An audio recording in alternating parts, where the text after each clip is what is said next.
Guys hello welcome back to the channel it is many तुम लोगों ने last video पे इतना प्यार दिया है कि I am so overwhelm by the response. आज हम एक नया चैप्टर कर रहे हैं which is called side of neck.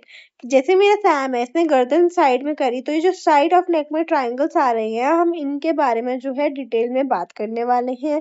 जो हमारा साइड ऑफ नेक होता है जैसे ही इसने गर्दन घुमाई ना ये कैसे होती है शेप में। ये शेप में होती है क्वाड्रेंगुलर इन शेप। तुम भी गर्दन घुमाओ तो तुम्हारी जो साइड ऑफ नेक है वो कैसी है शेप में। क्वाड्रेंगुलर है ठीक है। अपनी विश्राम सिंह खोल के बैठ सॉरी बैठ जाना ताकि तुम लोग एक एक चीज मार्क कर सको एक एक डायग्राम अच्छे से समझ सको ठीक है। अब हम सबसे पहले पढ़ेंगे कि क्या सबसे ज्यादा इंपॉर्टेंट लैंडमार्क्स होते हैं साइड ऑफ नेक में। जैसे ही गर्दन घुमाओगे तुम्हें सबसे पहले एक इधर मसल दिख रही होगी जिसको कि हम बोलते हैं स्टर्नोक्लीडोमास्टोइड मसल। स्टर्नोक्लीडोमास्टोइड मसल सबसे ज्यादा इंपॉर्टेंट लैंडमार्क होती है हमारी साइड ऑफ नेक पे जो सबसे लंबी मसल तुम्हें दिख भी रही है। फिर आता है हमारा मास्टोइड प्रोसेस। कान के पास में जो ये वाला होता है ना नीचे bony projection this is called a mastoid process. समझ में आ गया। स्टर्नोक्लीडोमास्टोइड तुम्हें समझ में आ गया एंड मास्टोइड प्रोसेस तुम्हें समझ में आ गया। ठीक है मैं इधर इसकी इमेज भी ऐड करके लगा देती हूँ so that you guys know exactly कि कौन सी मार्किंग किसकी है एंड क्या किस स्ट्रक्चर की बात हो रही है। अगर अगर तुम्हें स्ट्रक्चर की ही पहचान नहीं है then it is of no use. देखो तो ये जो है हमारा ये वाली जो मसल है दिस इज आर स्टर्नोक्लीडोमास्टोइड मसल। और जो कान के पास में ये वाला एरिया है इसको हम बोलते हैं मास्टोइड प्रोसेस। ठीक है समझ में आ गए दोनों स्ट्रक्चर वेरी गुड। अब हम आगे चलते हैं। अब है anterior border of trapezius. Trapezius भी एक मसल होती है ये प्रोमिनेंट होती है जब हमारा जो शोल्डर है वो क्या होता है एलिवेटेड होता है तब वो कैसा हो जाता है वो मसल हमारी प्रोमिनेंट हो जाती है। आगे अगर हम बात करें तो हमारे पास में एक होता है सुपर क्लाविकुलर फोसा। ये छोटा सा ट्रायंगुलर डिप्रेशन होता है हमारी clavicle between sternal and clavicular heads of sternocleidomastoid. जैसे कि हमारी स्टर्नोक्लीडोमास्टोइड इधर थी ना ये तो यहाँ पे हमारी ये क्लेविकल है तो यहाँ पे एक छोटा सा ये जहाँ पे वो अटैच हो रही है यहाँ पे हमें देखने को मिलता है लेसर सुप्रा क्लेविकुलर फोसा। ठीक है। जो ग्रेटर सुप्रा क्लैविकुलर फोसा होता है वो हमारा डिप्रेशन होता है middle one third of clavicle. यहाँ पे middle middle one third of clavicle में आपको ग्रेटर सुप्रा क्लैविकुलर फोसा देखने को मिलेगा। अगेन मैं इधर इमेज ऐड कर दूंगी ताकि आप लोगों को समझ में आए हम कौन से स्ट्रक्चर की एक्चुअली में बात कर रहे हैं। एक सेकंड देना बस मेरे को। ठीक है तो देखो ये हमारी क्लेविकल है इधर नीचे की तरफ होगा हमारा लेसर सुप्राक्लाविकुलर फोसा और इधर जो मिडल वन थर्ड में है इधर होगा हमारा ग्रेटर फोसा। समझ में आ गया। समझ में आ गया। फिर आता है हमारा transverse process of first cervical vertebra. ये हमारे डीप प्रेशर मिडवे में हमें फील होता है बिटवीन मैंडिबल और मास्टोइड प्रोसेस के बीच में आपको फील होता है। ठीक है। फिर लोअर बॉर्डर मैंडिबल तो पता ही है ये हमारा मैंडिबल है इसका जो लोअर मॉडल है ये जो पिंक कलर का ट्राइंगल दिख रहा है ना this is a interior triangle ये इसकी बाउंड्रीज है ये इसके मेन लैंडमार्क्स है इसलिए आपको पता होना चाहिए। ठीक है। जैसे ही देखो आपको पिंक कलर का ही दिख रहा है इसके साइड में स्टर्नोक्लीडोमास्टोइड सबसे इंपॉर्टेंट है नेक के लिए। ठीक है। मास्टोइड प्रोसेस सबसे इंपॉर्टेंट है लेसर सुप्राक्लैविकुलर फोसा इंपॉर्टेंट है हमारा। आपको समझ में आ गया ट्रेपीजियस हमने पढ़ लिया। अब हम आते हैं triangles on the side of the neck पे। जो हमारी साइड ऑफ नेक होती है वो कैसी होती है वो क्वाड्रेंगुलर होती है शेप में। This quadrilateral area is divided into large anterior and posterior triangles में डिवाइड होता है देखो। ठीक है। इसको हम बोलते हैं कौन डिवाइड करता है स्टर्नोक्लीडोमास्टोइड मसल इसको जो है ऐसे डिवाइड कर रहा होता है। ये हमारा है मास्टोइड प्रोसेस जो कि कान के पास होता है। ये हमारी है एंटीरियर बॉर्डर ऑफ ट्रेपेजियस जो ये वाली है। कर देती हूँ यार कर देती हूँ। ठीक है।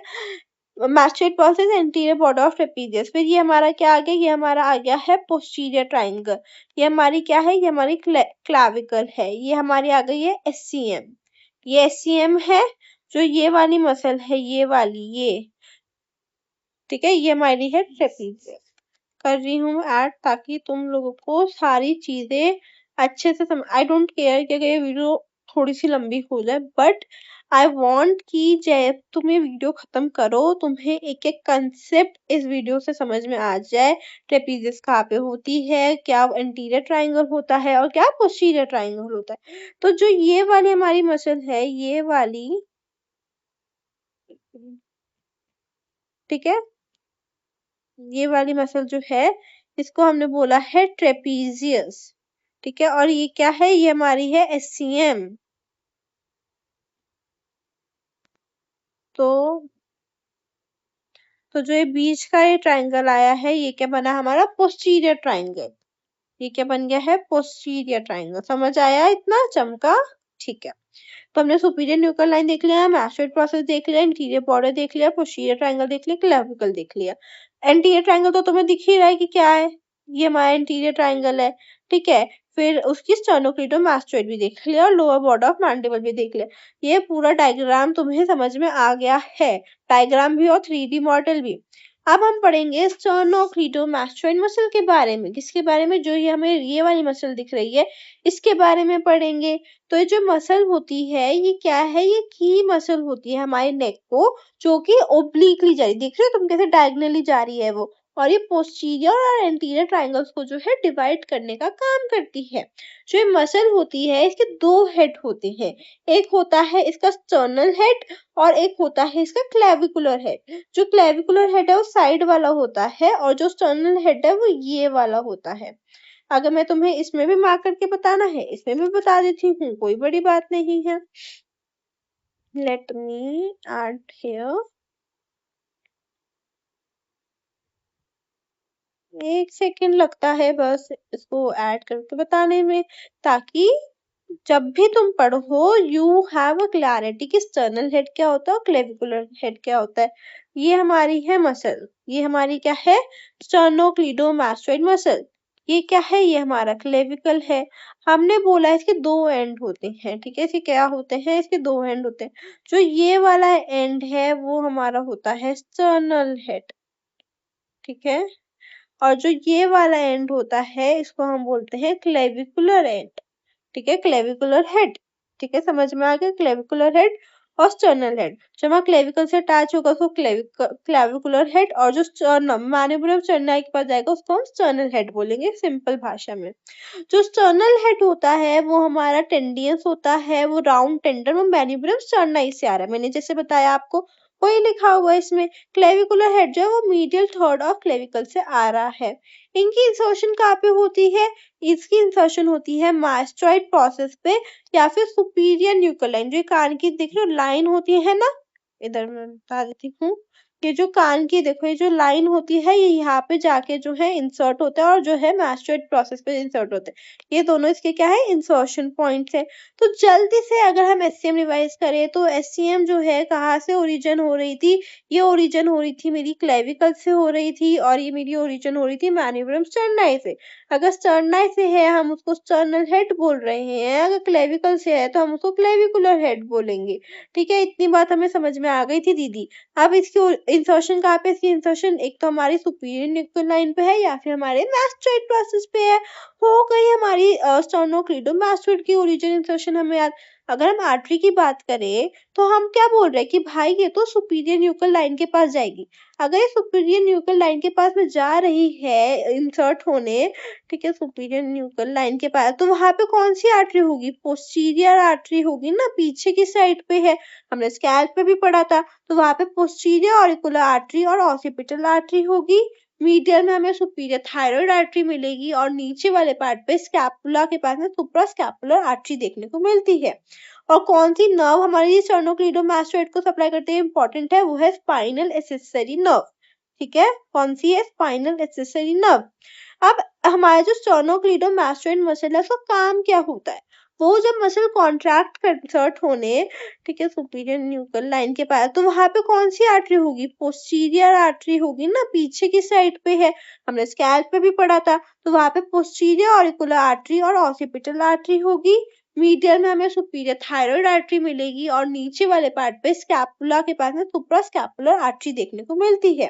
और कौन सी नर्व हमारी स्टर्नोक्लीडोमास्टोइड को सप्लाई करते हैं, इंपॉर्टेंट है, वो है स्पाइनल एक्सेसरी नर्व, ठीक है, कौन सी है, स्पाइनल एक्सेसरी नर्व। अब हमारा जो स्टर्नोक्लीडोमास्टोइड मसल है उसका काम क्या होता है, वो जब मसल कॉन्ट्रैक्ट करती है वो हमारी हेल्प करती है कि हम जो हेड को है वो शोल्डर की तरफ ले जाए और रोटेट कर सके हेड को, ताकि चिन जो है अपोजिट, मतलब कि सपोज मैंने अपनी गर्दन घुमाई, ठीक है, तो जब मैंने अपनी गर्दन घुमाई तो मेरा हेड जो है मेरे शोल्डर के पास में जा रहा है और मेरी चिन अपोजिट साइड के पास है। जब दोनों मसल कॉन्ट्रैक्ट करती हैं तो हमारा हेड जो है आगे की तरफ जाता है। ये हमें काम, ये हमें हेल्प कहाँ पे कर रही है, जब हमें अपना लिफ्ट करना है हेड फ्रॉम द पिलो, हमें उठना है उसमें हेल्प कर रही है, या हमें जब हमारा जो गर्दन होती है वो खाते वक्त हिलती है उस वक्त हेल्प करती है, ठीक है। तो it is a very important muscle for us. अब क्या क्या रिलेशन है स्टर्नोक्लीडोमास्टोइड मसल के जो कि डीप सर्वाइकल फेशिया से एसोसिएटेड है वो देखते हैं। तो सुपरफिशियली तो हमें दिख रहा है कि स्किन में है, प्लेटिसिमा है, इसमें 3 क्यूटेनियस नर्व्स होती हैं, उसको हम बोलते हैं जीटीएमएल, जीटीएमएल, ठीक है। कौन कौन सी, greater auricular, transverse cervical, medial supra clavicular और लेसर ऑसिपिटल। ये निमोनिक है, तुम जीटीएमएल से इसको याद रख सकते हो। और यहाँ पे हमें एक्सटर्नल जुगुलर वेन भी दिख जाएगी, ठीक है, हमें लिम्फ नोड दिख जाएंगे, हमें पैरोटिड ग्लैंड दिख जाएगा। अगर हम डीप रिलेशन की बात करें स्टर्नोक्लीडोमास्टोइड की, तो अगर तुम इसका अपर पार्ट देखोगे, मैं दिखाती हूँ, इंटीरियर ट्रायंगल है, तो हम बात कर रहे थे इसके डीप रिलेशन की। तो जो हमारी स्टर्नोक्लीडोमास्टोइड है, अगर हम उसके डीप रिलेशन में बात करें, हमें उसके सबसे ऊपर वाले पार्ट में क्या देखने को मिलेगा, हमें उसके ऊपर वाले पार्ट में देखने को मिलेगी डाइगेस्ट्रिक मसल। ये देख, ये वाली जो मसल होती है वो हमारी डाइगेस्ट्रिक मसल हमें देखने को मिलेगी। हमें posterior belly of digastric capitis और स्प्लीनस कैपिटिस देखने को मिलेगी। और इधर जो आर्टरी होगी वो हमें कौन सी देखने को मिलेगी, वो हमें देखने को मिलेगी ऑसिपिटल आर्टरी। अगर हम मीडियल पार्ट में आए तो हमें लिवेटस कैपुली देखने को मिलेगी, स्केलियस एंटीरियर देखने को मिलेगी, ठीक है, इंफीरियर बेली ऑफ होमोहायोइड भी देखने को मिलती है हमें, ठीक है। तो ये सारी हमारे बीच के पार्ट की होती है। और नीचे वाली जो मैं दिखा रही हूँ, स्टर्नोहायोइड मसल, स्टर्नोथायरॉइड, स्क्लेनियस एंटीरियर, ये सब देखने को मिलती है। और आर्टरी कौन सी होगी, सुप्रास्कैपुलर, ट्रांसवर्स और सर्वाइकल। वेन्स होंगे हमारी एंटीरियर और जुगलर। तो अब अगर हम राय नेक की बात करें तो क्या होता है राय नेक, ये ऐसी कंडीशन होती है जब हमारा हेड तो अलग है और जो चिन है वो अपोजिट साइड पे है। ये इसलिए हो जाता है क्योंकि हमारी जो स्टर्नोक्लीडोमास्टोइड और जो ट्रेपीजियस है ना उसमें दर्द है, उसमें एक्यूमुलेशन हो गया, उसमें स्पैम हो रहा है, इस वजह से ड्राई नेक हो जाता है। जब हमारे गर्दन में दर्द हो रहा होता है, हम उसको मोड़ नहीं पा रहे होते, इट इज कॉल्ड ड्राई नेक, वो हमारा एससीएम की वजह से हो रहा होता है, ठीक है। जो हमारा स्पैस्मोडिक टॉर्टिकोलिस है वो कैरेक्टराइज्ड है by the repeated painful contraction of the trapezius and the sternocleidomastoid muscle on the one side. It is usually caused by exposure to cold and कि हम जब सोते हैं हमने गलत पोजीशन में गर्दन रख दी, इस वजह से होता है, ठीक है। जो हमारा रिफ्लेक्स टॉर्टिकोलिस है ये हमारा इरिटेशन और स्पाइनल एक्सेसरी नर्व की वजह से हो रहा है। और जो कॉन्जेनाइटल टॉर्टिकोलिस है ये हमारी बर्थ इंजरी के टाइम पे ही होता है। तो ये डिस्कस व्हाट इज स्टर्नोक्लीडोमास्टोइड, उसकी आर्टरी सप्लाई, उसकी मसल, उसकी ओरिजिन, ठीक है। Sternocleidomastoid is a very important muscle ताकि हम आगे अपने ट्रायंगल स्टार्ट कर सके। So next video we will be covering a posterior triangle and it will be the best video which will clear all your doubts. If you have any questions, yeah, you want me to take any topic, you can put that in comment section. I'm reading your comment section. And thank you so much guys for supporting us, and we'll see you in next video.